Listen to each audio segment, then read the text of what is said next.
오늘은 베드로후서 1장 19절부터 21절까지의 말씀을 함께 나눠보겠습니다. 베드로후서 1장 19절부터 21절까지의 말씀 제가 봉독해 드리겠습니다. 또 우리에게는 더 확실한 예언이 있어 어두운 데를 비추는 등불과 같으니 날이 새어 샛별이 너희 마음에 떠오르기까지 너희가 이것을 주의하는 것이 옳으니라.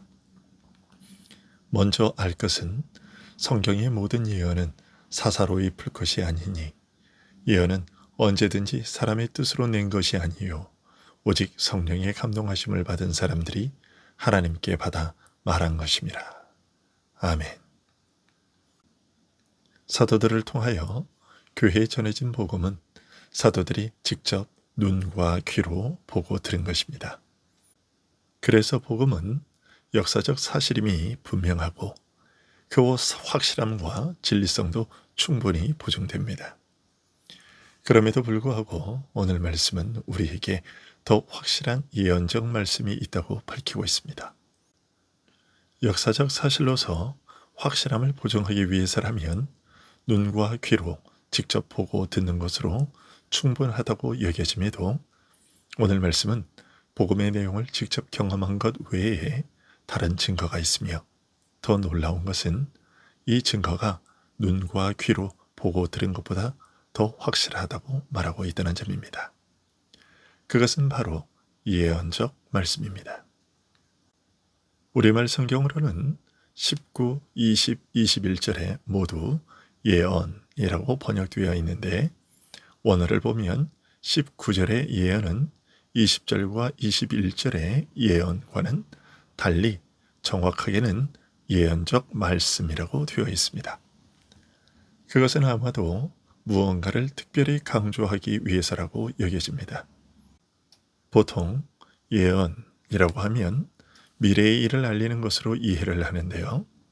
성경에서의 예언은 그런 의미보다 하나님의 뜻을 계시받아 선포한다는 의미가 더욱 강합니다. 따라서 예언적 말씀이라는 표현은 사람으로서는 스스로 깨달아 알 수 없는 하나님의 뜻을 계시받아 전한 말씀을 가리킨다고 할 수 있습니다. 사도는 이와 같이 하나님께서 그의 뜻을 계시하여 알린 것을 선포한 예언적 말씀은 사람이 눈으로 보고 귀로 듣고 손으로 만짐으로써 직접 경험하고 확인한 것보다 더 확실하다고 오늘 본문에서 말하고 있는 것입니다. 지금까지의 우리의 경험상 이런 사실은 쉽게 수긍이 가지 않습니다.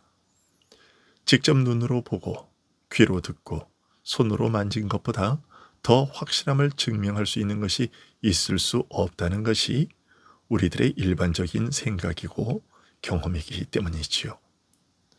하지만 조금만 더 주의 깊게 살피면 그런 생각은 우리들의 오해라는 사실을 깨닫게 됩니다.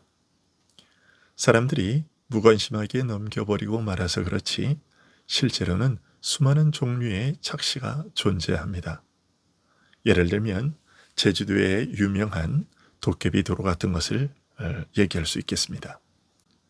이처럼 감각이 오류를 일으키는 착각 외에도 우리의 감각은 매우 제한적이라는 사실도 고려해야 합니다. 사람이 보고 들을 수 있는 범위는 매우 제한적입니다. 분명히 존재하는 소리지만 사람이 들을 수 있는 범위의 바깥에 있는 소리를 우리는 듣지 못합니다. 존재하지만 듣지 못하는 것입니다. 그러나 사람의 오감은 대상의 외형이나 외적 상태 등을 제한적으로 감각할 뿐이며 대상의 영적 부분에 대해서나 어떤 사건의 의미와 가치 등을 직접적으로 감각하는 것은 불가능합니다. 그런 것들은 사람들이 그 사건과 맺고 있는 관계에 의해서도 큰 영향을 받습니다. 똑같은 일인데도 그 사건과 관련된 자신의 이해 관계에 따라 이해와 해석이 전혀 달라지는 것이죠. 이런 점들은 복음의 은혜를 입는 일에서도 어느 정도 적용됩니다.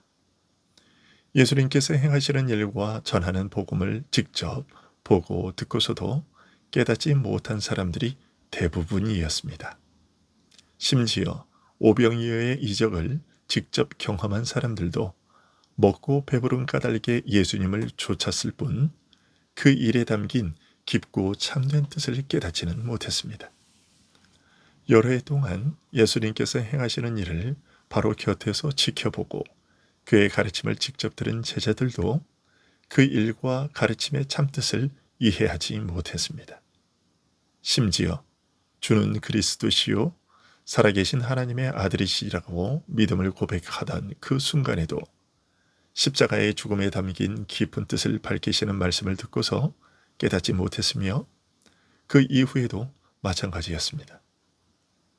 복음과 그 은혜를 믿음으로 받아 누리는 일과 관련된 이런 사실들을 제대로 알지 못해서 영적인 일에 있어서도 눈으로 보고 귀로 듣는 경험에 집착한 나머지 큰 낭패를 당하게 되는 위험에 대해 천사 숭배에 빠진 자들을 예로 들어 바울 사도는 이렇게 경계했습니다. 골로새서 2장 18절과 19절 말씀인데요. 아무도 꾸며낸 겸손과 천사 숭배를 이유로 너희를 정죄하지 못하게 하라. 그가 그 본 것에 의지하여 그 육신의 생각을 따라 헛되이 과장하고 머리를 붙들지 아니하는지라. 온 몸이 머리로 말미암아 마디와 힘줄로 공급함을 받고 연합하여 하나님이 자라게 하심으로 자라느니라. 천사를 본 것으로 마음이 높아져서 눈으로 본 것에 집착하다가 오히려 머리 되신 그리스도를 놓쳐버린 어리석음에 대한 경고입니다. 그럼에도 우리는 우리의 감각을 신뢰합니다. 그래서 사도가 오늘 본문에서 눈으로 보고 귀로 듣고 손으로 직접 만진 것보다 더 확실한 예언적 말씀이 있다는 사실을 알려주고 있는 것입니다. 하나님께서 선지자들을 통하여 계시하신 그의 말씀이 그 어떤 사실보다 더 확실하여 전적으로 신뢰하고 의지할 수 있다는 사실을 일깨우고 있는 것이죠. 그런 만큼 우리의 경험보다 더 확실한 하나님의 말씀에 주의를 기울이는 것이 더 나은 일이며 더 바람직한 일이라고 말합니다. 하나님의 말씀은 어두운 곳을 밝히는 등불과 같으니 우리 마음속에 날이 새어 샛별이 떠오르기까지, 즉 말씀의 가르침이 마음에 분명해지기까지 계속해서 말씀에 주의를 기울이라고 권하고 있습니다. 그러면 대체 어떠한 이유로 하나님의 말씀이 눈으로 본 것보다 더 확실하며 믿을 수 있는 것인가? 20절과 21절에서 알려주고 있습니다. 20절에선 먼저 알 것은 성경의 모든 예언은 사사로이 풀 것이 아니니라고 말하고 있습니다. 이 말은 성경 해석본을 교회가 독점한다는 말이 아닙니다. 개인이 독단적으로 성경을 자의로 해석하는 위험을 경고하는 것일 뿐입니다. 그러나 이 말씀은 동시에 성경에 기록된 모든 계시의 말씀은 사사로운 해석에서 나온 것이 아니라는 뜻이기도 합니다. 이것이 21절의 말씀과 더 잘 어울립니다. 예언은 언제든지 사람의 뜻으로 낸 것이 아니요 오직 성령의 감동하심을 받은 사람들이 하나님께 받아 말한 것임이라. 이것이 성경의 예언이 선지자들의 사사로운 해석이 아닌 이유이고, 더 나아가서 왜 하나님의 말씀이 눈으로 보고 귀로 들은 것보다 더 확실한가에 대한 이유입니다. 우선 사람의 뜻에서 난 것이 아니라고 말합니다. 앞서 복음은 사람의 머리로 꾸미는 이야기가 아니라고 말한 것과 같으면서도 더 강조되고 있는 것이죠. 더 철저하게 사람의 뜻이 개입되는 것을 부인하고 있는 것입니다. 오직 성령의 감동하심을 받은 사람들이 하나님께 받아 말한 것임이라고 말하고 있습니다. 분명히 사람이 말했지만 말한 그 사람의 뜻과 생각을 말한 것이 아니라 하나님으로부터 받아 말한 것이기 때문에 말 그대로 하나님의 말씀이라고 할 수 있습니다. 더욱이 그들이 하나님으로부터 받아 말한 특별한 상태를 두고 말하기를 오직 성령의 감동하심을 입은 상태였다고 밝히고 있습니다. 정확하게 말하면 성령에 의해 운반되는 상태에서 전적으로 성령에 사로잡힌 상태에서 말한 것이었다는 뜻입니다.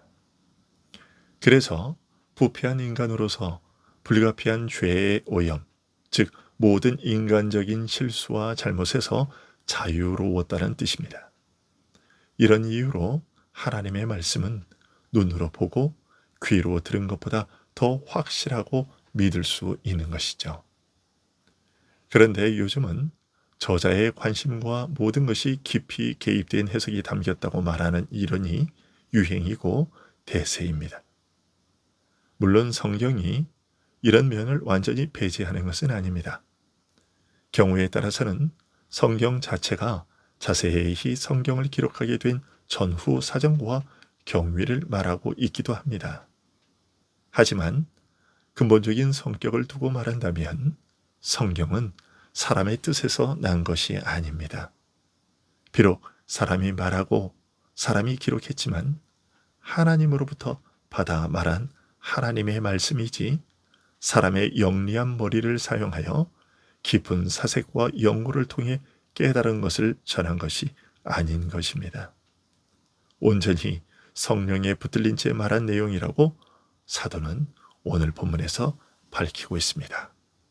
오늘도 하나님께서 자신의 온전하신 뜻을 우리에게 전하시기 위해 성령의 감동을 통해 전해주신 이 말씀을 마음에 더 깊이 새기고 그 말씀을 의지하며 살아가는 우리들이 될 수 있기를 소원합니다.